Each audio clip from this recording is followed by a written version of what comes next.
नमस्कार मित्रों, desire point channel के एक नए वीडियो लेक्चर में मैं हूं अमित दुबे। और आज के इस वीडियो लेक्चर में हम कक्षा 10 की NCERT इंग्लिश की सेकेंड पोएम का अध्ययन करेंगे, जिसका नाम है फायर एंड आइस। वीडियो बहुत ज़्यादा लॉजिकल और बहुत ज़्यादा इजी होगा, और मेरा ये प्रॉमिस है कि जब ये वीडियो ख़त्म होगा तो आपके लिए ये चैप्टर बहुत ज़्यादा आसान होने वाला है और दोबारा आपको इस चैप्टर में कोई भी डाउट नहीं होगा। चैप्टर पर चलने से पहले मैं एक बात कहना चाहूँगा। एक छात्र ने कमेंट किया था कि सर ये यूपी बोर्ड का नहीं है क्या? भैया, ये यूपी बोर्ड का ही है, हम यूपी बोर्ड का ही पढ़ा रहे हैं। लेकिन हुआ क्या है कि अब NCERT पैटर्न यानी ये यूपी बोर्ड से भी मैच करता है और NCERT बोर्ड से CBSE बोर्ड से भी मैच करता है। तो कोई ऐसी डाउट मत रखिए मन में कि ये यूपी बोर्ड का नहीं है। आप किसी भी बोर्ड से हैं, आप इस वीडियो को देख सकते हैं, समझ सकते हैं। सारे के सारे चैप्टर सब सेम हो गए हैं, कोई डाउट नहीं है। ठीक है, तो चलिए सबसे पहले हम अपने चैप्टर के जो नाम है, अध्याय का जो नाम है, उसके बारे में बात करते हैं। तो नाम है फायर एंड आइस। तो फायर का मतलब होता है आग, एंड और आइस का मतलब होता है बर्फ़। लेकिन यहाँ पे जो फायर और आइस का मतलब है वो थोड़ा सा अलग है। चैप्टर को समझने का सबसे आसान तरीका है कि उसके टाइटल को समझ लिया जाए। ठीक है, तो इसका नाम जो है, सबसे बड़ी बात तो यही समझने वाली बात है। देखिए, यहाँ पे दो ऐसे लोगों की तुलना की जाएगी जिनसे कुछ में फायर होगा और कुछ में आइस होगा। अब ये फायर क्या है? फायर का मतलब है कि कुछ ऐसे लोग होते हैं जिनमें घृणा भरी होती है, जो हमेशा एक दूसरे से लड़ते रहते हैं, जो बहुत ज़्यादा लालची होते हैं। ऐसे लोगों को फायर वाले लोगों के अंतर्गत रखा जाता है। ठीक है, यानी जो आक्रामक स्वभाव के होते हैं, हमेशा लड़ाई झगड़ा करते रहते हैं, दूसरों को देखकर जलते रहते हैं। ठीक है, तो ऐसे लोग किस श्रेणी में आएंगे? फायर की श्रेणी में। फायर का मतलब है आग। आग का सीधा सीधा मतलब है कि आक्रामक होना, दूसरों से लड़ाई करना, बहुत ज़्यादा लालच करना, दूसरों से घृणा करना, ये सारी चीज़ें फायर के अंतर्गत आती हैं। और आइस का मतलब होता है कि कुछ लोग ऐसे भी होते हैं जो केवल अपने से ही मतलब रखते हैं। उनमें कोई भी मानवीय गुण नहीं होता, ना तो वो किसी से प्रेम करते हैं, ना किसी के प्रति उनमें दया होती है। वो बहुत मतलबी लोग होते हैं। ठीक है, तो ऐसे लोगों को हम किस श्रेणी में रखेंगे? आइस की श्रेणी में। ठीक है, तो इस चैप्टर में सीधी सीधी बात इतनी सी होने वाली है कि बात की जाएगी कि संसार का अंत कैसे होगा, और इसी बारे में आपको यहाँ पे बताया जाएगा। ठीक है, तो अब जहाँ पे फायर आएगा, तो फायर को आपको क्या समझना है? फायर मीन्स ऐसे लोग जो दूसरों से लड़ाई करते हैं, बहुत ज़्यादा लालच करते हैं, दूसरों से घृणा करते हैं। ठीक है, और आइस का मतलब ऐसे लोग जिनमें मानवीय गुण नहीं है, ना तो उनमें प्रेम है, ना दूसरों के प्रति उनमें दया है। तो चलिए अपने चैप्टर पर चलते हैं। तो देखिए, पहला जो लाइन है उसमें कहते हैं कि सम मतलब कुछ लोग, से मतलब कहते हैं कि द वर्ल्ड, यह संसार, विल एंड, समाप्त हो जाएगा, यह संसार समाप्त हो जाएगा, इन फायर, आग से। यह संसार आग से समाप्त हो जाएगा, इस दुनिया का अंत आग से होगा, ऐसा कुछ लोग कहते हैं। अब आग का क्या मतलब है? कहने का मतलब है कि लोग आपस में ही लड़कर मर जाएंगे। फायर वाले लोग यानी आपस में लड़ने वाले लोग, बहुत ज़्यादा ईर्ष्यालु लोग, बहुत ज़्यादा लालची लोग जब इकट्ठा हो जाएंगे, पूरी दुनिया में भर जाएंगे, तो ये लोग आपस में ही लड़कर मर जाएंगे और ये पूरे संसार का नष्ट कर देंगे, पूरे संसार को नष्ट कर देंगे। ठीक है, तो सम से कुछ कहते हैं कि the world will and in fire, कि संसार का अंत आग से होगा। यानी बहुत सारे लालची लोग, बहुत सारे मतलबी लोग आपस में ही लड़कर इस संसार को नष्ट कर देंगे। पहली लाइन समझ में आ गई? कोई डाउट नहीं होना चाहिए। सम से कुछ कहते हैं, यानी कुछ लोगों का यह मानना है, the world will and in fire, कि संसार का अंत आग से होगा। अब मैं बार बार फायर का एक्सप्लेन नहीं करूँगा, आप समझ लीजिए। ठीक है, तो कुछ लोगों का मानना है कि संसार का अंत आग से होगा। सम से और कुछ लोगों का मानना है इन आइस कि संसार का अंत बर्फ से होगा। बर्फ का मतलब यानी जब पूरी दुनिया में सिर्फ मतलबी लोग रह जाएंगे, ऐसे लोग रह जाएंगे जिनमें ना प्रेम होगा और ना दूसरों के प्रति दया होगी, तो ऐसे लोगों की वजह से इस संसार का अंत हो जाएगा। ठीक है, तो सम से इन आइस यानी कुछ लोग कहते हैं कि संसार का अंत बर्फ से होगा। आसान सी बात है, कोई बड़ी बात नहीं है, साधारण से शब्दों में आपको समझाया जा रहा है।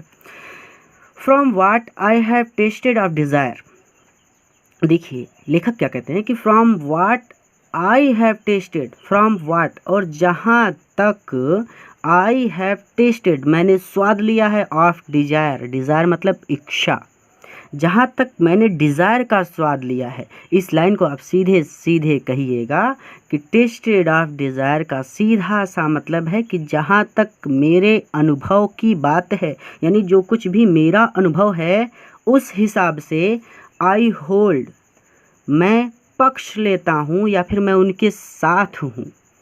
विथ दोज, मैं उन लोगों के साथ हूँ जो favour ice, who favour I fire, who favour fire, जो आग के पक्ष में हैं। यानी मैं उन लोगों से सहमत हूँ जो लोग यह मानते हैं कि संसार का अंत आग से होगा। फिर से कि from what I have tested of desire, जहाँ तक मैंने अनुभव किया है या फिर जहाँ तक मेरे अनुभव की बात है, मेरे हिसाब से आई होल्ड विद दोज, मैं उन लोगों के साथ हूँ या फिर मैं उन लोगों से सहमत हूँ हु फेवर फायर, जो यह मानते हैं कि संसार का अंत आग से होगा। आसान था, एक बार फिर से रिवीजन करते हैं कि सम से the world will and fire, कुछ लोग कहते हैं या फिर कुछ लोग मानते हैं कि संसार का अंत आग से होगा। सम से इन आइस, कुछ कहते हैं कि संसार का अंत बर्फ से होगा। From what I have tested of desire, और जहाँ तक मेरे अनुभव की बात है, यानी जो कुछ भी मैंने अनुभव किया है, मेरे हिसाब से आई होल्ड विथ दोज, मैं उन लोगों से सहमत हूँ हु फेवर फायर, जो यह मानते हैं कि संसार का अंत आग से होगा। यानी कभी को भी यहाँ लगता है कि संसार का अंत आग से होगा। आग से मतलब लोग आपस में ही लड़कर मर जाएंगे, लोग इतने ईर्ष्यालु हो जाएंगे, लोग इतने मतलबी हो जाएंगे, सॉरी मतलबी तो आइस के लिए हो जाएगा, तो लोग इतने ईर्ष्यालु, इतने लालची हो जाएंगे कि वो आपस में ही लड़कर मर जाएंगे। ठीक है, आगे चलते हैं। बट लेकिन if it had to perish twice, but लेकिन इफ़ यदि इट हैड टू पेरिश, यदि नष्ट होना है, ट्वाइस दो बार, लेकिन यदि संसार को दो बार नष्ट होना है, यानी संसार का दो बार अंत होना है, ध्यान से समझिएगा नहीं तो कंफ्यूज हो जाएंगे। इस लाइन में कहते हैं कि अगर संसार का दो बार अंत होगा, यानी बट लेकिन if it had to perish twice, यदि संसार का दो बार अंत होना है, आई थिंक, मुझे लगता है, आई नो, मैं जानता हूँ, इनफ ऑफ हेट, इनफ मतलब पर्याप्त, ऑफ हेट घृणा को, तो मुझे लगता है मैं घृणा को अच्छी तरह जानता हूँ। यदि दो बार अंत होना है, but if it had to perish twice, यदि संसार का दो बार अंत होना है, तो I think I know enough of hate, तो मुझे लगता है कि मैं घृणा को अच्छी तरह से जानता हूँ। टू से, यह कहने के लिए, दैट फॉर डिस्ट्रक्शन, कि अंत के लिए, आइस बर्फ भी, इज आल्सो ग्रेट, महान है। देखिए ये लाइन आपको नहीं समझ में आई, ध्यान से समझिए। जैसे दो परिवार होते हैं, तो दो परिवारों में कभी कभी प्रतिस्पर्धा हो जाती है, घृणा हो जाती है। ऐसा होता है कि अगर एक लोग के पास एलईडी का टीवी है, क्या पता एलसीडी बोलते हैं कि एलईडी बोलते हैं, तो एक लोग के पास बड़ा महंगा वाला टीवी है, तो दूसरे लोग के पास अगर महंगा वाला टीवी नहीं है, तो जो महिलाएं घर में होती हैं वो पति परमेश्वर को थोड़ा सा कोसना शुरू कर देती हैं कि देखिए सामने वाले के पास ये वाला टीवी है और आपके पास ये वाला टीवी नहीं है, तो जाइए और टीवी लेके आइए। भले आपको बहुत सारी प्रॉब्लम्स फेस करनी पड़ जाए, बहुत सारे प्रॉब्लम्स आ जाएं आपकी लाइफ में, यानी आपको पैसे की बहुत ज़्यादा किल्लत हो जाए, लेकिन पूरी तरह से वो कोशिश करेंगी कि जल्द से जल्द उनके घर में भी वो महंगा वाला टीवी आ जाए। अगर इनके पास बड़ा महंगी वाली साड़ी है तो ये भी कोशिश करेंगी कि हमारे पास भी इनसे ज़्यादा महंगी साड़ी हो। तो ये एक तरह से घृणा हो जाती है हमें एक दूसरे से। ये नहीं होना चाहिए किसी में, ठीक है। और इससे बचने का प्रयास करना चाहिए हम सभी को, क्योंकि यही समाज हमें सब कुछ देता है और इसी समाज में हमें अपने आप को संभाल कर चलना चाहिए आगे, ठीक है। तो मैंने सिर्फ एक एग्जाम्पल दिया है ताकि आप इस बात को अच्छे से समझ सकें। क्या कहना चाहता हूँ मैं कि आई थिंक मुझे लगता है कि आई नो इनफ ऑफ इट, मैं घृणा को अच्छी तरह से जानता हूँ। यानी हमें जब एक दूसरे से घृणा हो जाती है तो हम अपना नाश स्वयं कर लेते हैं। अब यही जैसे दो लोगों का मैंने एग्जांपल दिया कि इनके पास महंगा टीवी है, मान लीजिए ये महीने का 70,000 कमाते हों और ये महीने का 7,000 कमाते हों, तो ये दोनों लोग एक दूसरे की बराबरी कैसे कर सकते हैं? तो इनका तो पतन हो जाएगा ना, घृणा के चक्कर में, महंगा वाला टीवी खरीदने के चक्कर में ये तो कहीं के नहीं रह जाएंगे ना। तो इस तरह से हम घृणा से भी एक अपना नाश कर सकते हैं। तो वही कह रहा है यहाँ पे लेखक कि आई थिंक, मुझे लगता है कि आई नो इनफ ऑफ इट, मैं घृणा को भी अच्छी तरह से जानता हूँ, टू से यह कहने के लिए दैट की फॉर डिस्ट्रक्शन, अंत के लिए, इस संसार के अंत के लिए, आइस जो बर्फ है, इज़ आल्सो ग्रेट, वहाँ भी महान है। यानी बर्फ भी संसार का अंत कर सकती है। यानी जब दया विहीन लोग भर जाएंगे इस संसार में, ऐसे लोग जिनमें दया नहीं होगी, प्रेम नहीं होगा एक दूसरे के प्रति, वो एक दूसरे से ईर्ष्या करेंगे, घृणा करने लगेंगे, तो ऐसे लोग जब इस संसार में भर जाएंगे तो भी इस संसार का अंत हो जाएगा। यानी आई think I know enough of it, मुझे लगता है मैं घृणा को भी अच्छी तरह से जानता हूँ, टू से यह कहने के लिए दैट फॉर डिस्ट्रक्शन, कि इस संसार के अंत के लिए, आइस इज आल्सो ग्रेट, बर्फ भी महान है। यानी कि मुझे लगता है कि बर्फ भी इस संसार को नष्ट कर सकती है।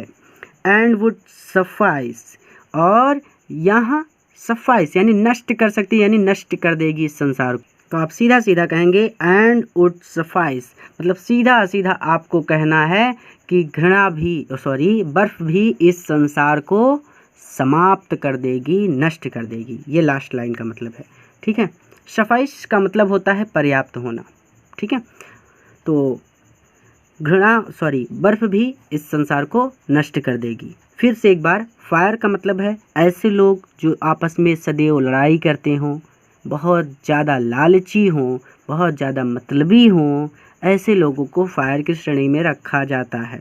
और आइस का मतलब होता है ऐसे लोग जो ना तो उनमें किसी के प्रति प्रेम हो और ना किसी के प्रति दया हो, तो ऐसे लोग आते हैं आइस की श्रेणी में। आप सीधे सीधे ऐसे कहेंगे कि फायर के अंतर्गत वो लोग आएंगे जो हमेशा लड़ाई झगड़ा करते रहते हैं और बहुत ज़्यादा लालची होते हैं। और आइस के अंतर्गत वो लोग आते हैं जो मानवीय गुणविहीन होते हैं, यानी सज्जन लोग नहीं होते हैं, बहुत ज़्यादा मतलबी लोग होते हैं। वो सिर्फ अपना फ़ायदा देखते हैं, उन्हें दुनिया से कोई मतलब नहीं कि किसके साथ बुरा हो रहा है, ठीक है। तो आशा करते हैं आपको यह चैप्टर समझ में आया है। अपने मित्रों के साथ भी ज़रूर शेयर कीजिएगा ताकि वह भी इसका लाभ ले सकें। अगले वीडियो लेक्चर में फिर से मिलते हैं।